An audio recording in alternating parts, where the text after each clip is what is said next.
আল্লাহর কসম করে বলি, যে সমস্ত নারীরা স্বামীকে অভিশাপ দিবে ইয়াউমুল কিয়ামতের ময়দানে বিনা হিসাবে তারা জাহান্নামে প্রবেশ করবে। জোরে বলেন আল্লাহু আকবার। আমার মারা যারা মাইকের আওয়াজ শোনেন, শুনে নেন,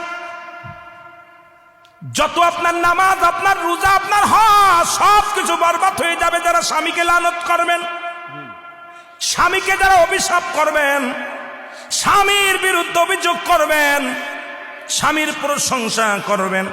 আল্লাহর দরবারে আপনি নেকি পাবেন, আল্লাহর দরবারে নফল বন্দেগি পাবেন।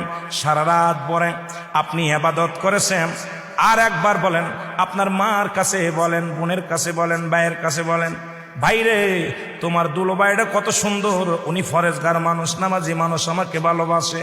যদি স্বামীর প্রশংসা করো, এই দুনিয়ার মধ্যে নফল ইবাদত হয়ে যাবে, তোমার নেকি হবে, আমলনামায় লেখা হবে। নবীজি বলছে অধিকাংশ মহিলারা ওই কিয়ামতের ময়দানে ওই জাহান্নামী অধিবাসী হয়েছে যারা স্বামীর লানতকারী। জোরে জোরে চিল্লায়া বলা যাবে না আল্লাহু আকবার। আল্লাহ নবী বললেন, আম্মা জান খাদিজা বলে, হুজুর এরপরে কি দেখলেন? বলে, ও আম্মা জান খাদিজা রে, খাদিজা আমি এরপরে জাহান্নামে গেলাম, একদল মেয়েদের দেখি, একদল নারীদের দেখি, আগুনের কাক তাদের মাথার উপরে ঠোকায় ঠোকায়, আগুনের কাক তাদের মাথার উপরে ঠোকায় ঠোকায় মস্তিষ্কগুলো খায়। এক একটা ঠোক মারে, মস্তিষ্কগুলো গলে গলে পড়ে যায়। এক একটা ঠোকা মারে, মস্তিষ্কগুলো গলে গলে পড়ে যায়। আমার নবী বললেন, বলার পর খাদিজা বলে, হুজুর হালাতটা কি? বলছে এই সমস্ত মেয়েরা যাদের চুলগুলো বেগানা পুরুষে দেখছে।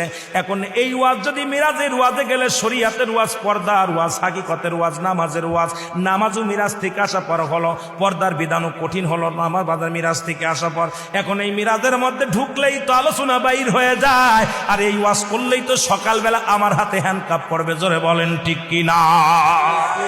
আমি মা বোনদের বলি, মা গো তোমার মাথার উপরে উন্নাগুলো রাখো, এই চুলের মর্যাদা দাও, চুলের দাম বেড়ে যাবে, তোমার দাম বেড়ে যাবে। আমার মারে, আমার আম্মা জান ডাকতে বলে, নবী গো তারপরে কি ডাকলেন? বলে, হুজুর তারপরে কি ডাকলেন?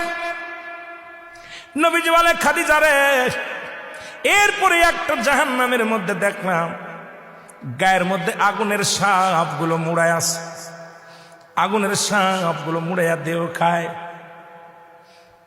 এ মুসলমান